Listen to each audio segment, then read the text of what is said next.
Good morning, all. Thank you, in particular, for those who came out at this early hour. Very much appreciate it.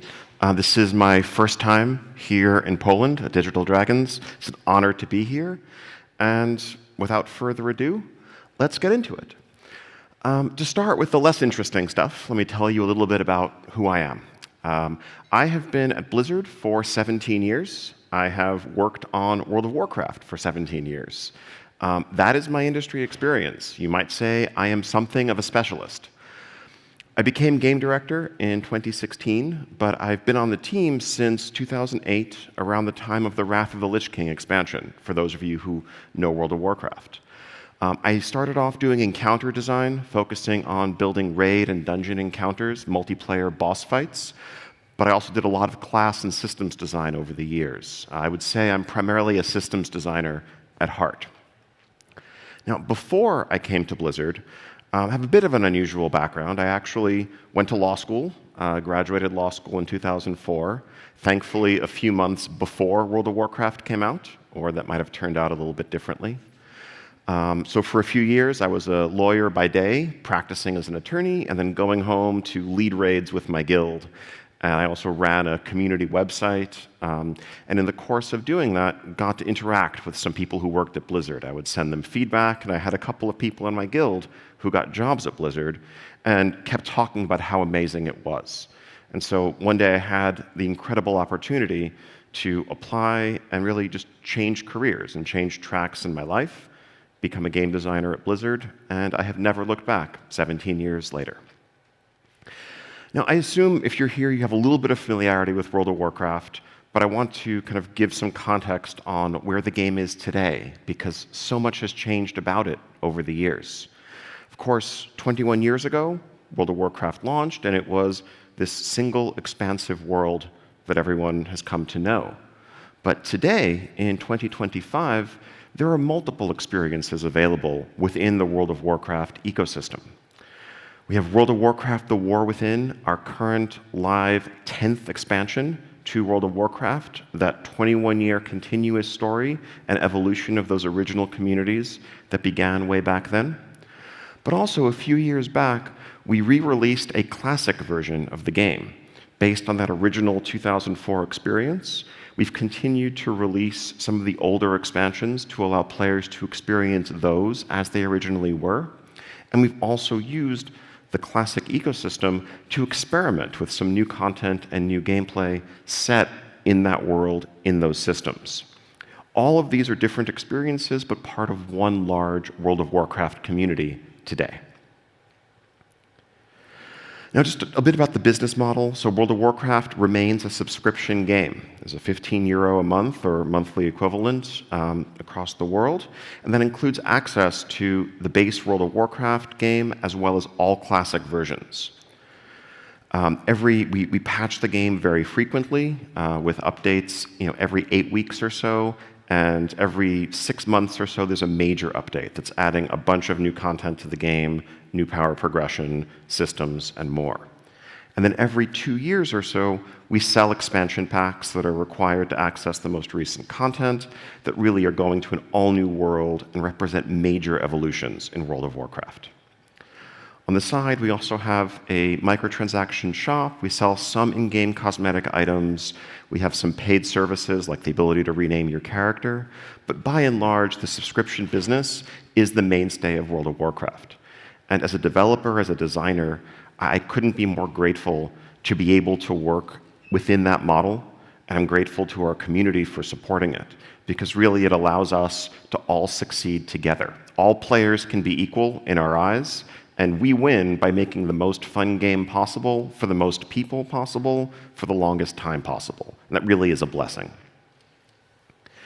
So there have been many changes to how the game plays over the years.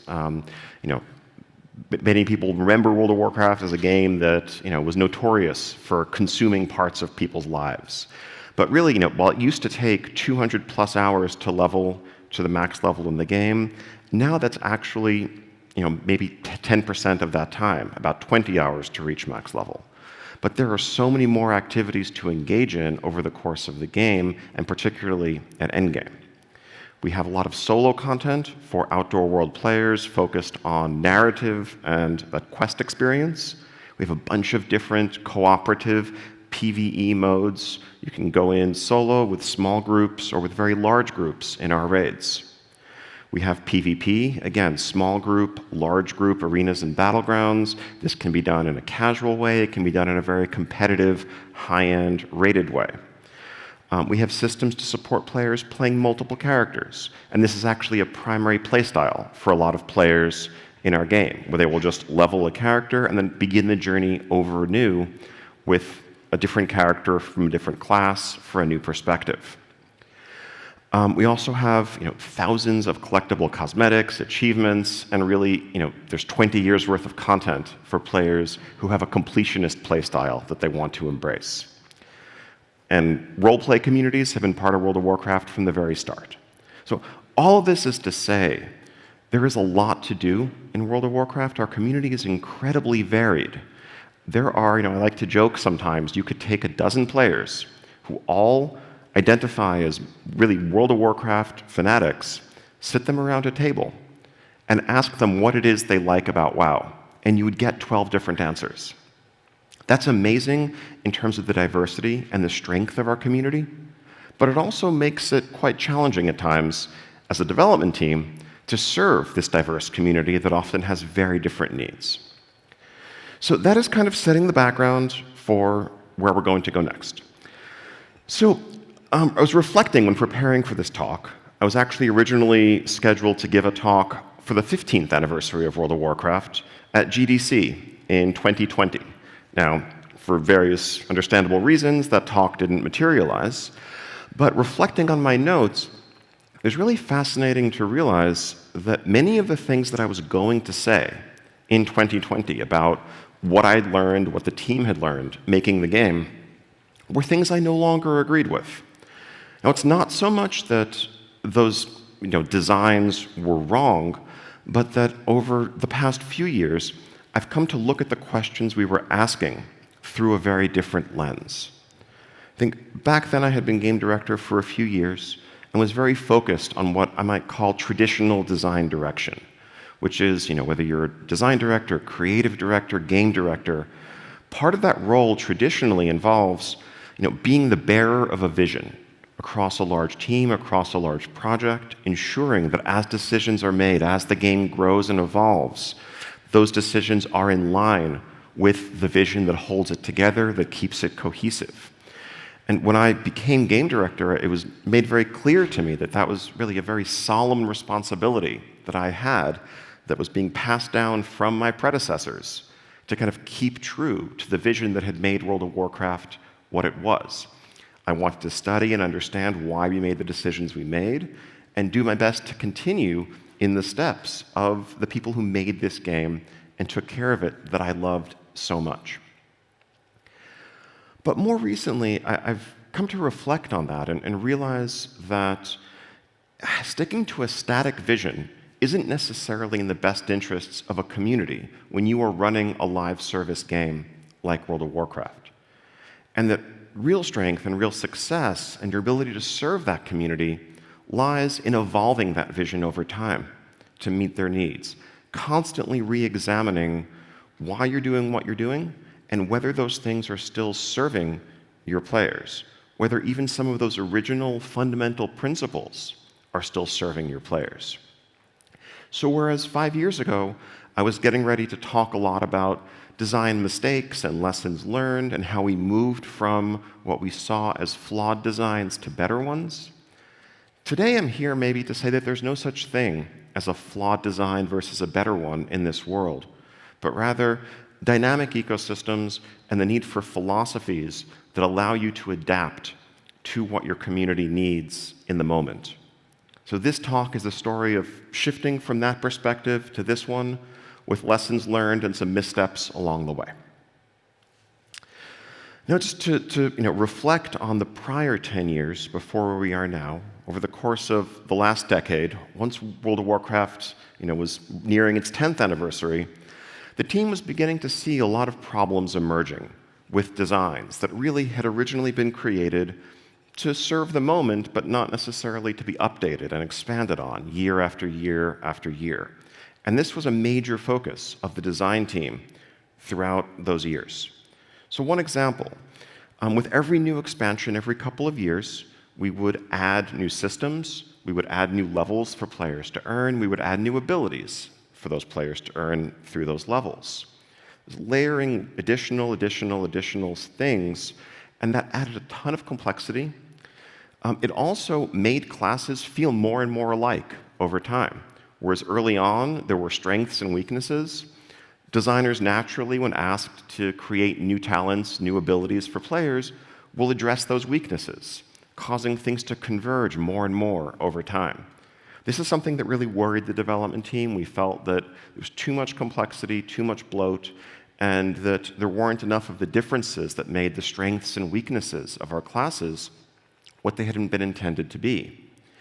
So the solution we leaned to around our Warlords of Draenor or Legion expansions in 2014 and 2016 was a process that we called ability pruning, the way you might prune an unruly tree or a plant or something so that it can grow in a more structured way.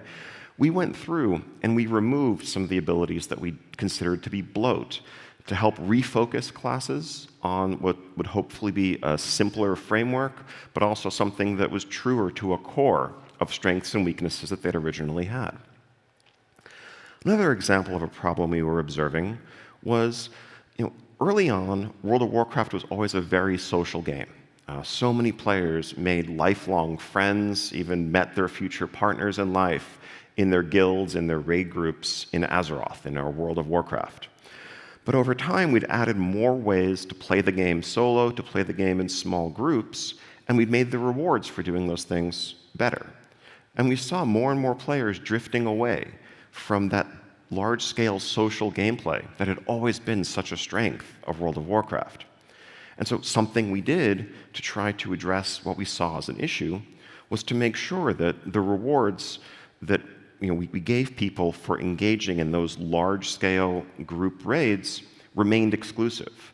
And so things like the best-looking class armor sets, we made sure that they weren't available in our Warlords of Draenor expansion if you were just solo queuing for a random match-made mode. You had to engage in the social gameplay of forming a group, finding a guild, and going through the raid if you wanted the best-looking appearances, which hadn't been the case prior to that. One more example. Again, as I mentioned strengths and weaknesses, that was always part of what we saw as core systems in class design. If you were a rogue, if you were a mage, if you were a warrior, you should be good at some things, less good at others. When you choose your talents, when you specialize your character in this RPG, you should be picking some strengths and some weaknesses. And there were originally a lot of systems in place to add friction to changing up your talents, changing up your abilities, like increasing costs on respecializing. Over time, those had gone away, and players could effortlessly change between these things, and we found that they would always, change their loadout to have all of the strengths for the thing that they were doing in the moment, and rarely any of the weaknesses. This made everyone more alike one another, and it felt like it was eroding the RPG nature of the world. And so we looked for ways in some of our systems, in expansions like Legion, where we added artifact weapons, where players had to commit to investing their resources in one weapon for one of their specializations, and if they wanted to diversify and play all of their specializations equally, they'd have to split their power between them. We wanted there to be differences based on your personal investment, based on personal commitment. These are all things that we were trying to do to return the game to what we saw as its roots, the things that had made it successful in the beginning. Unsurprisingly, and for those of you who are familiar with how this story played out, players were very resistant to all of these changes. It felt like we were taking away abilities that they enjoyed having. It felt like we were trying to constrain them, like we were trying to control and limit the ways that they enjoyed playing. And so we were sitting there feeling like, well, this is what World of Warcraft has always been. It's what it was so successfully in the past. We're doing something wrong. Clearly our solutions aren't the right ones. We need to find better ways to apply and execute this vision. But then in 2020, a couple of very fundamental things happened in World of Warcraft. In the modern game, we released our Shadowlands expansion, and I think this really represented, around this time, a breaking point with the community and a break of trust in the development team, as we were continuing to pursue a direction that they were increasingly telling us was no longer what they were interested in. On the other hand, we had re-released World of Warcraft Classic in 2019. And this was just a remarkable experiment to be able to have as a developer. We'd spent so much time feeling like we had lost something, like we had made mistakes and let these original perfect designs slip away from us. And we were just trying to recapture what we had back then. Well, Classic gave us a chance to literally re-release the 2005-2006 version of the game that, in our minds, had all of these systems, all of these social strengths, all of these RPG elements. And what did we see? Well, there were many, many players who certainly loved and embraced that version of the game. But players in 2019 and 2020 played Classic very differently than they had the first time around 15 years earlier. For example, where players had, in the past, looked at some of these friction elements that limited their ability to respec or to change their talents and said, you know what, I'm not going to. I'm going to choose what I want to be good at and what I want to be bad at. Modern players weren't willing to be bad at anything. And they would spend the extra time. They would spend hours farming gold, farming consumables, just tediously working to overcome these barriers that were in place so they could change whenever they wanted to always be optimal. And what had previously changed their behavior was now just a point of frustration that many of them began to say, hey, Blizzard, I know you said you don't want to change the old game, but can you please change this? And so collectively what we realized was that it's not that we had forsaken our vision or lost sight of what made World of Warcraft great 15 years ago. It's that players had changed in so many ways, and that us trying to enforce that old vision upon them was no longer serving their needs. We needed to be far more flexible. Just a quick aside here, just to kind of broaden this beyond World of Warcraft.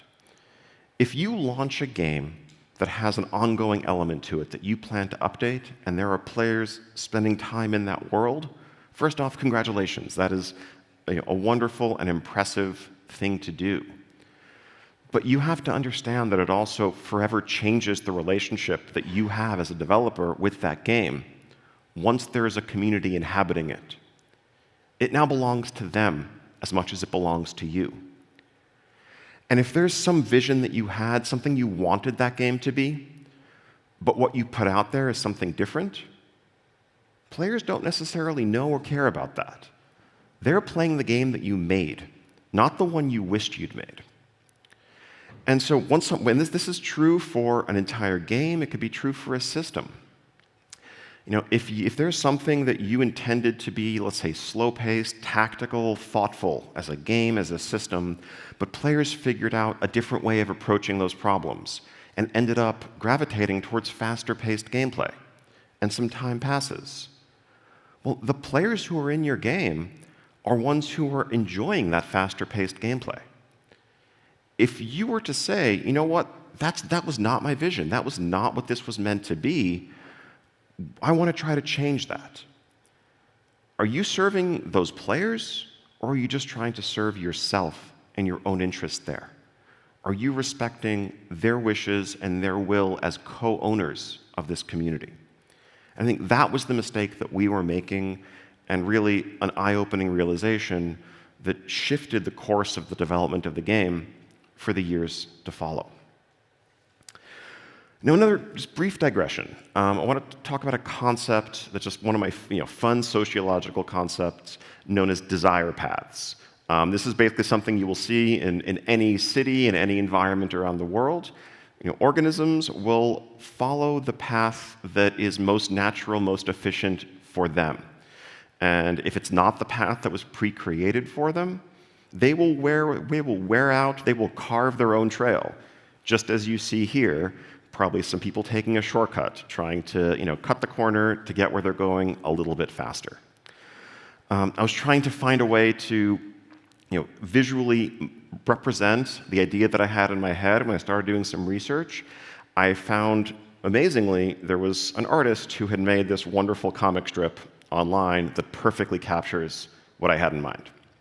So imagine you're a city planner, you have created this nice little small park in a town, you have a path through it, right angles, very simple, neat, elegant design, all is well in the world. But of course, as we just saw, people who are maybe trying to get to work, people who are trying to get where they're going, don't necessarily want to go the long way around. They're going to try to cut across the grass, and before long, you have a path. You have a desired path that they have made for themselves. But you might imagine if you're the person who planned this out, this looks a little bit uglier than what you originally envisioned. This isn't what you had in mind. So let's put a bench down there. People can stop, rest as they're on their way, and maybe this will reinforce that they should stick to the path. All will be well. You know what's going to happen. Of course, they're going to go around it. So okay, we try again. Maybe they're not getting the message yet. Put a garbage can there. Also, we can cut down on litter in the park. This is a nice improvement. Maybe they'll finally get the message. Of course, they're not going to get the message. This is going to continue. Okay, what next? Let's make it very clear. Just block the whole thing off. And really, our friendly city planner might be looking at this saying, this is actually kind of a clear improvement. It's a good thing that people did this, because now we also have this really nice hedge. Things seem much more elegant, much more aesthetic. Is this going to work? Maybe for a little while, but no. Desire paths are going to be desire paths. People want to go where they want to go. And so what's the next natural step here? Well, you embrace it as a designer. You say, look, this is where people naturally want to go. Instead of fighting them, let's support it. And once you do that, all is well in the world. Nature is healing. Things are fine. Or are they? This process never ends. So I think the moral of the story here, and full credit to Chaz Hutton, the artist who made this comic online that I borrowed for this, you need to avoid adversarial design patterns. Avoid falling into cycles where you and your players are in opposition. Again, imagine the experience of someone who's in this park who's just trying to catch a bus to get to work every day. And every other week, they're coming by and they're finding obstacles in their path that they now have to navigate. Maybe they missed the bus one time because they couldn't take the quick path anymore. How does that person likely feel about what the city is doing here? Do you want your players to feel that way about you? Do you want your players to feel that way about your game? Shouldn't you all be on the same side? Everyone wants to have fun together. Why fight? So now, next broad point. I've talked a lot about evolving designs, improving designs, things we've rejected. So is there such a thing as the perfect design? I wish I had a meme here. The perfect design doesn't exist, and then here it is. But no, actually, it doesn't. And I think that's the point. Designers, especially systems designers like myself, love the idea of solving problems, of just putting a bow on something, setting it aside, and moving on to the next thing. And I think for a long time, I and many on the team imagined that if we did our jobs well enough, we could perfect the systems that we were working on. We could come up with the perfect quest system, the perfect reward system, the perfect dungeon system, and say, okay, we've solved that. Now let's focus our attention on something else that players want. How amazing would that be? But that's not how player psychology works. So a couple of examples here. Back in our Legion expansion in 2016, we added a new system called world quests that were scattered across the map and represented a new way of really finding content anywhere in the world, as opposed to needing to go to specific quest hubs and pick things up from quest givers. Many of these quests also gave this new power progression currency called artifact power at max level. This was seen as really revolutionary when the expansion came out. Players loved it. It was widely praised. And at the time, we said to ourselves, all right, we finally got it. We cracked the code. This is it. Let's keep doing this, and we can pour the rest of our efforts elsewhere. What happened? Our next expansion came out. We used pretty much the exact same system in 2018. And to our surprise and dismay, when players hit max level in that expansion, the feedback we immediately got was, oh, wait, this thing again? We've just been doing this for the last 2 years. This is so disappointing.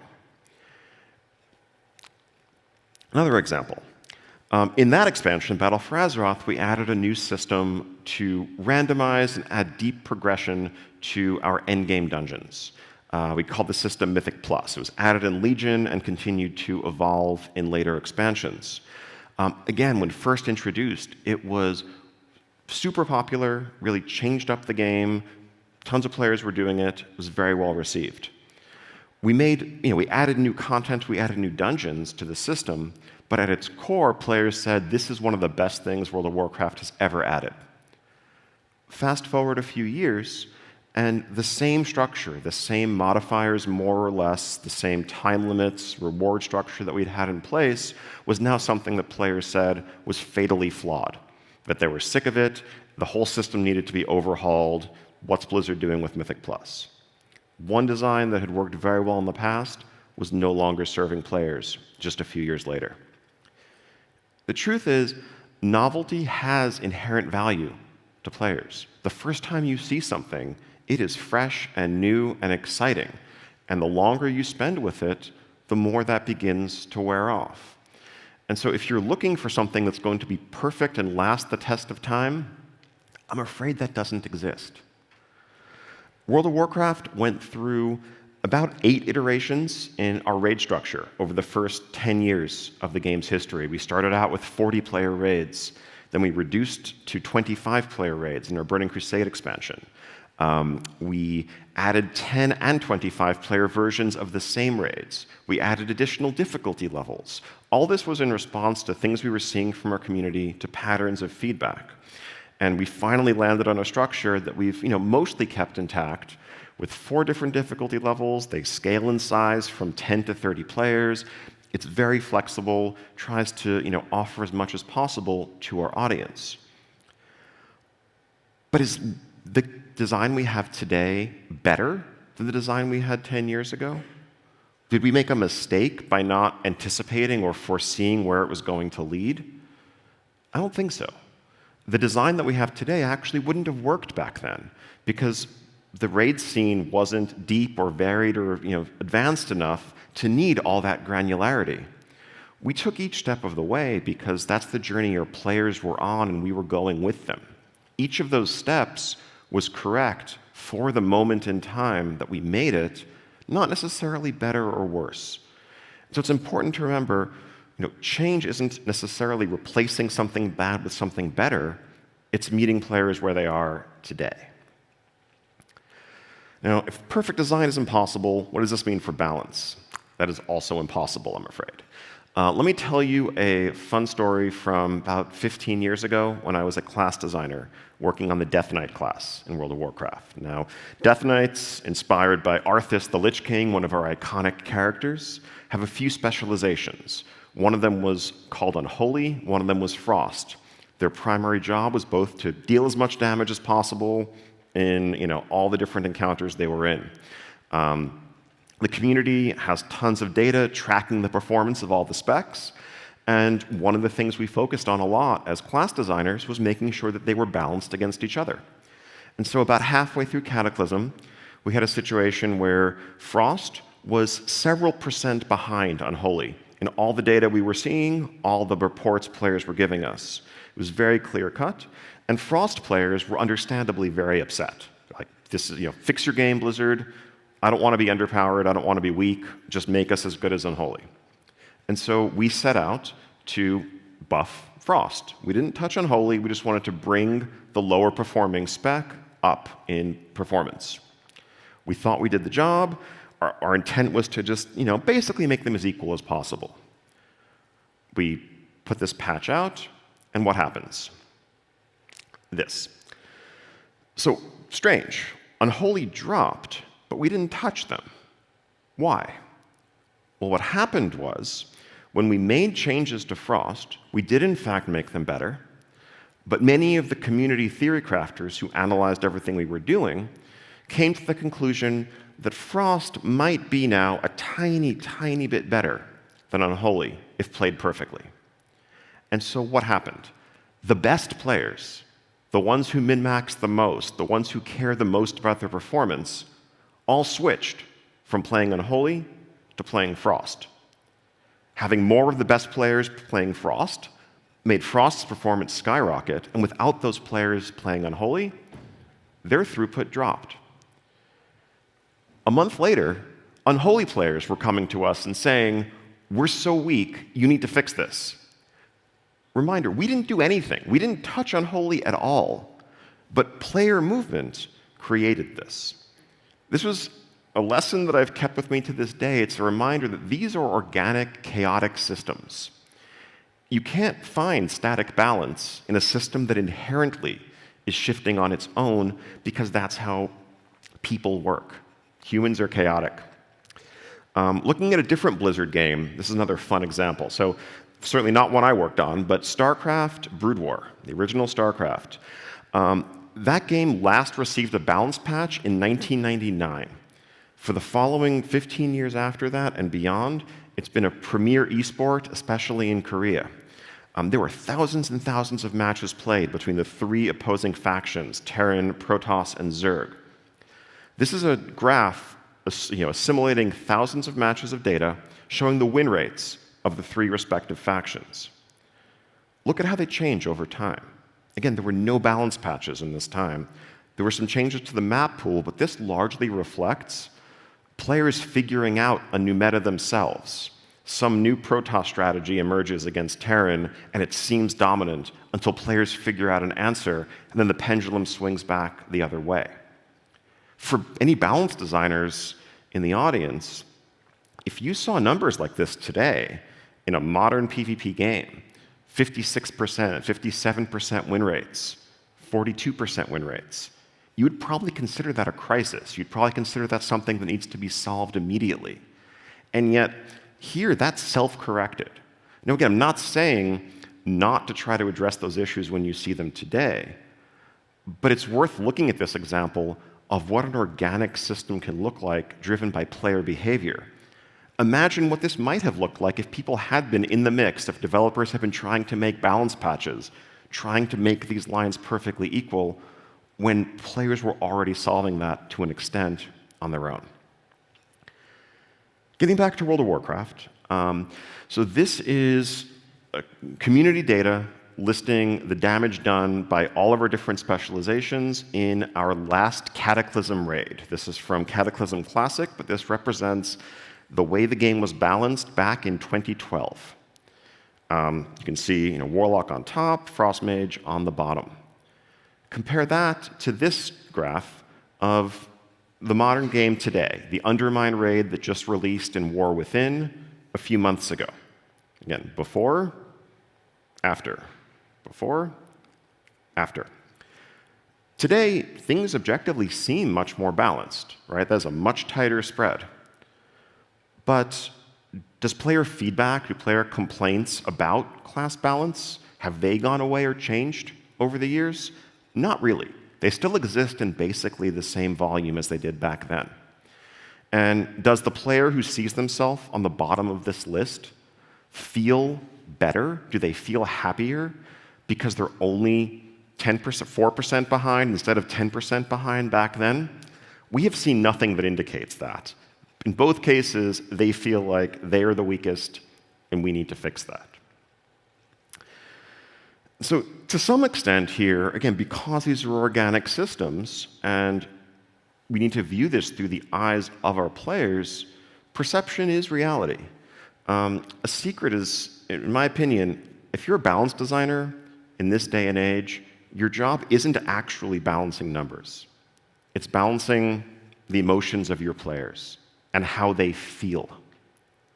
If a player feels weak, if you feel like your class or your preferred champion or hero or whatever is weak, is it going to help if a systems designer comes up and says, no, actually, according to our data, you're in the top half of all performance? No, you feel the way you feel. And these days, it doesn't take much to make you feel weak. There's an entire universe of content creators out there that are instantly going to try to create tier lists of anything you can make a tier list out of, and that is the discourse, certainly in World of Warcraft, but in basically every game. And how does it feel when you see the thing that you like or that you've committed to in that F tier or D tier? Doesn't feel good, and you want the developer to do something about it. So what do? Our answer here is, again, to focus on managing that player experience, recognizing that we are never going to achieve some static, stable, perfect balance scenario. There's always going to be someone who's a bit on the high end. There's always going to be someone who's a bit on the low end. So what we do is we make frequent touches, frequent updates. We've shifted from patching and updating class balance every few months to doing hotfixes probably every couple of weeks, sometimes even more frequently than that. And the goal here is to reassure players that if you're on the bottom today, don't worry, that's not going to last. Help is on the way. And if you're looking at someone else who's way on the top, don't feel like you need to re-roll and switch to the flavor of the month thing right away, because Blizzard were probably going to fix that too. And so, really, in the long run, we're just trying to build confidence and manage how players are feeling about the state of balance, which is ultimately what it's about. Really, that brings us to the topic of trust. In running a live service especially, I think trust is everything. Trust is your most vital currency when thinking about the health of your community and your approach to them. Players only invest their time, which is their most precious resource, in your game, in your world, if they feel it's going to be respected and reciprocated. I mean, as an aside, part of, I think, all of the discourse that we see online today about whether something is or isn't a dead game is a reflection of players' anxiety that maybe their time might not, in the long run, end up being wisely spent in that game. And players are looking for reassurance. Certainly, if players feel like the developer's vision is at odds with their best interests, why would they want to invest their time? Why would they want to spend time in that world? Trust is everything. We know we're not always going to make the correct decisions. Sometimes we're missing a key piece of data. Sometimes we think players are going to respond one way to something and they respond a different way. There's all sorts of reasons. This is a very hard job. It's very complex. But we can't always be right. And certainly with a game as diverse as ours, sometimes it's literally impossible. If there are two opposing groups in the player base who each want contradictory things, we can't necessarily make them both happy. It's not possible to please everyone all the time. But what we can do is aim to act quickly, to stay agile, to acknowledge it when we don't get it right, and to take action to fix it quickly, to address the concerns. So that when we miss something, ideally the sense is not, those developers are so out of touch, do they even play their own game? But rather, wow, that's not great, but I'm sure they'll fix it soon, because we hopefully have a track record of doing that. And to WoW players watching this, I'm not by any means saying we are perfect here. We have a long ways to go. This is an aspirational goal. Transparency in that regard can be really scary. Just to sometimes come out and say, yeah, we got it wrong. We thought this was going to happen, but something else happened instead. Or we wanted to get this done in time, but something else came up. Our priorities had to shift. But it's the only way in the long run if you want to maintain trust. Players can see through anything else. Speaking of the long run, reflecting on how we used to think about a lot of these problems, a lot of the examples that I touched on from the 2010s or that I was going to talk about in that GDC talk 5 years ago, were things that involved trying to predict or anticipate how things would scale or evolve over time. So to use an example, this is the original mage WoW talent tree from vanilla World of Warcraft back in 2004 to 2006. You leveled up to 60, you got 51 points to spend in these trees. This pretty iconic and definitely one of those designs that has had an enduring legacy. But the way it was set up with the expectation that you get 1 talent point every level also implied that when the level cap goes up to 70, you're going to get 10 more points. When it goes up to 80, you're going to get 10 more points. And so fast forward a couple of expansions in a few years, and these trees looked like this. And the team was looking ahead to the next expansion, thinking about having to add 10 more, and starting to realize, oh no, what are we going to do here? Like, this can't possibly scale forever. The UI is becoming insane. This is so complex for our players. It's very hard to balance. The design space here is just getting increasingly unwieldy. Boy, do we wish we'd thought about this sooner. But we're just on this collision course with something that's going to explode. And so what do we do? What did we do? Well, we took this starting point and we decided, that we need to change something about the system. And so we pivoted in our Mists of Pandaria expansion to a streamlined system that felt at the time to us like a very elegant solution. We realized that even back then, players metagamed a lot and would follow the best builds. And so really, if you were spending 70 points in the tree, basically 60 of those points were all going into the same place for almost all players anyway. Let's just give everyone those things by default, and let's focus on the interesting decisions that players can make, and just have a set of rows where every 15 or 10 levels, you get 1 more row and a decision to make.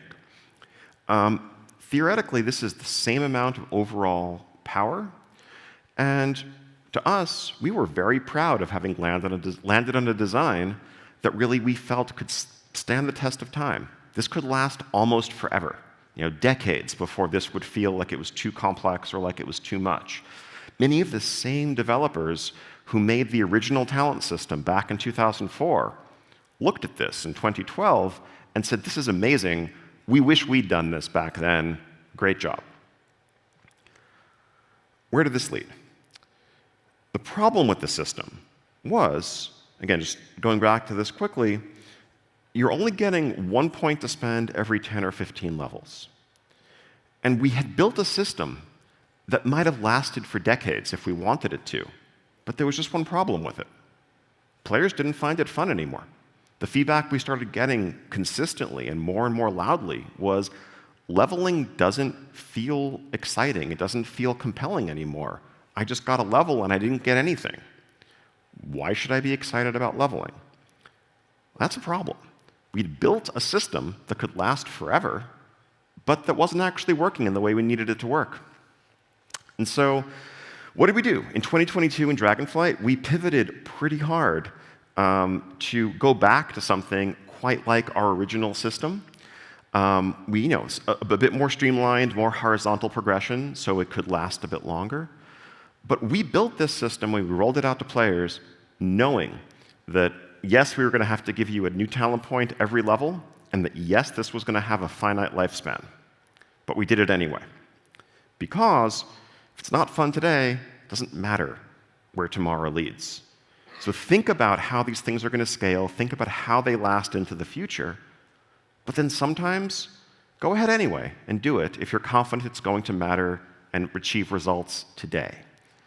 Because the reality is, as we've discussed, so many of these systems are organic and chaotic and unpredictable. And you're kidding yourself. I certainly can't say that I know for sure what problems we're going to be facing 3 years from now, 5 years from now. So many things will change. If anything, you have the advantage in a case like this because you can see this problem coming and spend time planning on it down the line. Something we often say, half joking, half ironically, is that's a problem for future us, because future us is going to be a lot smarter. And you need to be willing to say that sometimes. If you can see something that will deliver value right now, capitalize on it, act on it. One exception to this, though, And so I want to make sure, a lot of this, has sounded like everything needs to be completely flexible and just go with the flow with what your community wants. None of this should sound like abdicating your core responsibility as a designer, as a developer, to think about, but think through the eyes of your players about what's going to be in their best interests. There's a category of change that I call one-way ratchets. Like a ratchet wrench that, like, if you turn it, it only turns in one direction and won't go the other way, like this mechanism you see here. That's because of player psychology. And I think, if you think about giving players a bonus, making rewards better, removing a long-standing restriction, if you do that, it's going to feel good. But also, if you ever try to take that away, it's going to feel very, very bad.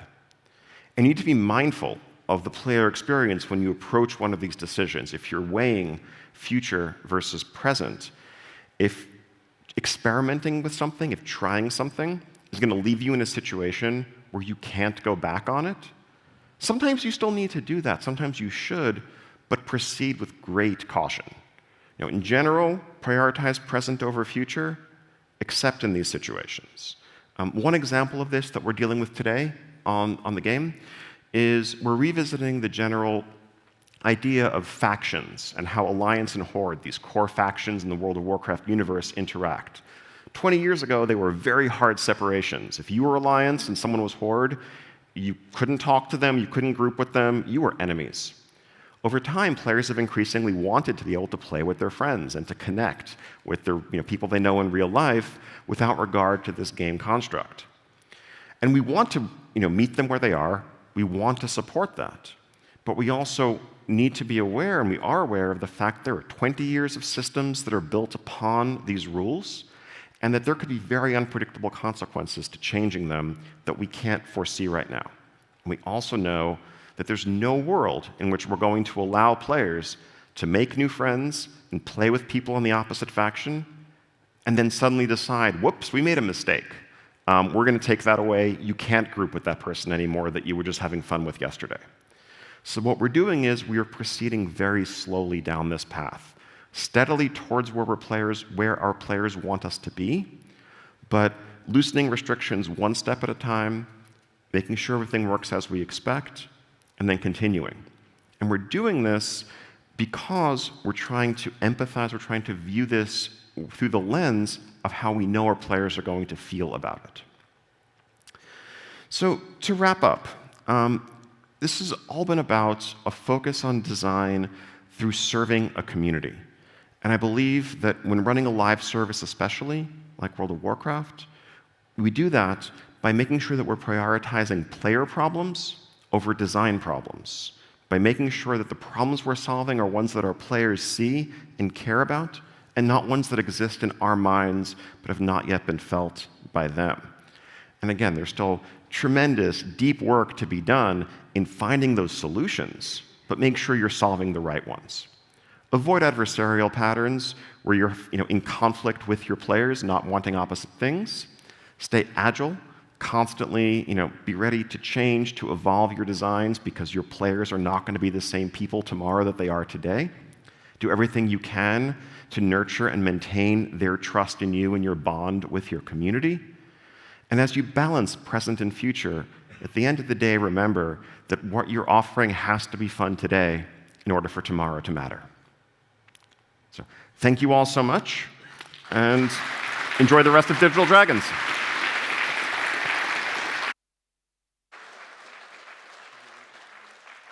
Oh, sure. Yeah. Yes. So I think, do we have time for questions? Yeah. Okay. We've got about 10 minutes for questions questions and answers.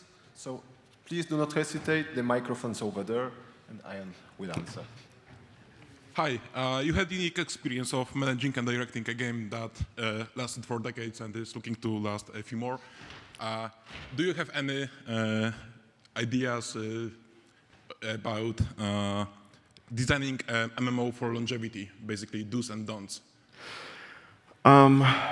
Yes. So I think, first off, when designing an MMO for longevity, a lot of that is going to be on less in terms of the player-facing designs and more in terms of your tools pipeline, your pipelines in general, your ability to be agile, your ability to do these things. If you launch a game that's relying on content as its lifeblood, and you're not setting yourself up to be able to continually feed players that content and respond to their needs, you're doing yourself a great disservice. I think one of the greatest assets World of Warcraft has working for it is this hotfix technology that we've developed over the years, where really we can live update almost any value. We can add new art assets if we need to on the fly, so that when players have a problem, if we do make one of these mistakes I was talking about, we're not having to tell them, wait a couple of months and we'll fix it,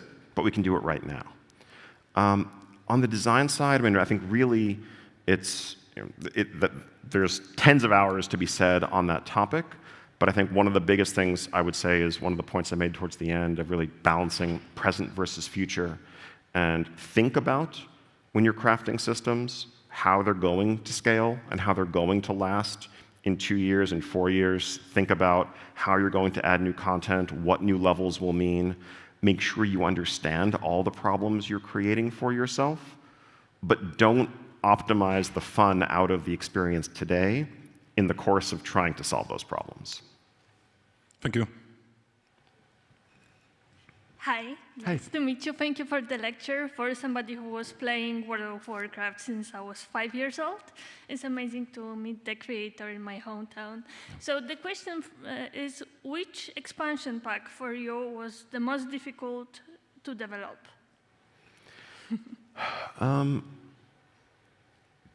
Every game you release has its own challenges. Probably reflecting on it, maybe this is a cop-out of an answer, but the Shadowlands expansion, that came out in December 2020, and as so much of the industry was doing, we had to grapple with pivoting to remote work and reinventing our entire work process right in the middle of it. And I think it was also an expansion that, as touched on in the talk, really marked that realization that a lot of the ways we were approaching the game were leading us in a path that was directly clashing with what the community wanted. Really the story of Shadowlands, and I will own this, I went on community streams and was talking to the community, trying to convince them why our vision was something that was going to serve their interests in the long run. But it was this very, internally focused perspective, and that, it was frustrating not seeing results until we realized that we were just looking at it entirely the wrong way, and that we needed to let go of something that we were clinging to and really listen much more closely to serving our players today. Okay, I have to tell you, it was one of my favorite ones, so don't worry. Thank you very much. Thank you. So again, thank you for the lecture. I would like to go back to a topic that you've mentioned regarding responding to player feedback and how the player perception has changed over the years. I wanted to ask this, and forgive me if it sounds a bit loaded, but I think it's fair to ask for somebody who worked on World of Warcraft, one of the most pivotal games probably in history. Would you consider that the changes you've made throughout the years to the game not only were in response to the player feedback, but also actually crafted how the players changed the perception of the games and how they asked for future features? It's a good question.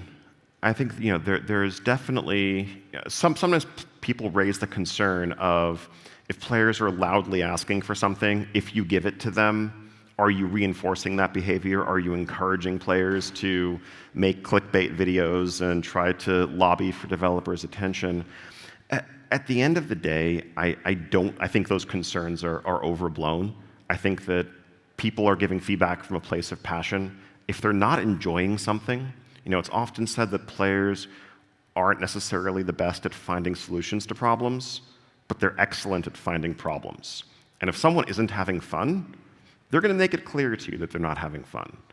I think World of Warcraft certainly has played a part in the way online communities have evolved over the course of 20 years, along with the internet as a whole.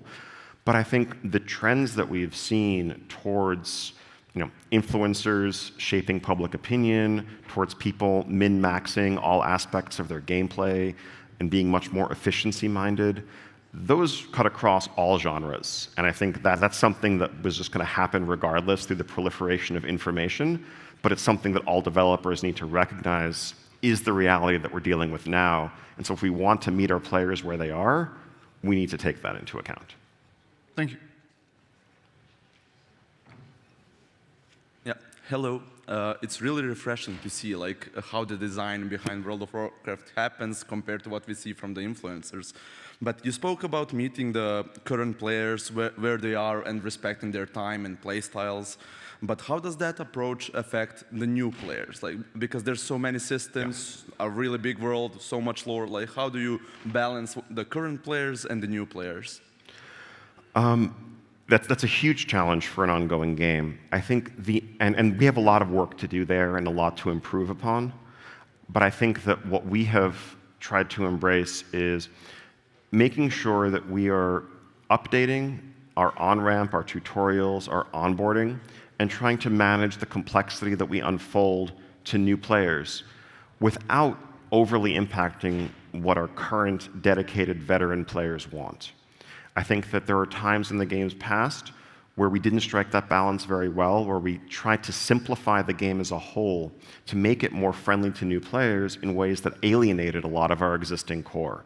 Right? For example, the Cataclysm expansion redid all of the level-up questing with a primary goal of making that a bit more accessible, a bit more streamlined for new players coming in, but it destroyed the world and the nostalgia that millions had in the process. Or when we removed a lot of abilities from classes or simplified systems trying to appeal to new players, we really weren't doing the right thing for the players that were loyal to us and that loved and appreciated and had invested time in those systems. Thank you so much. Great answer. Thank you.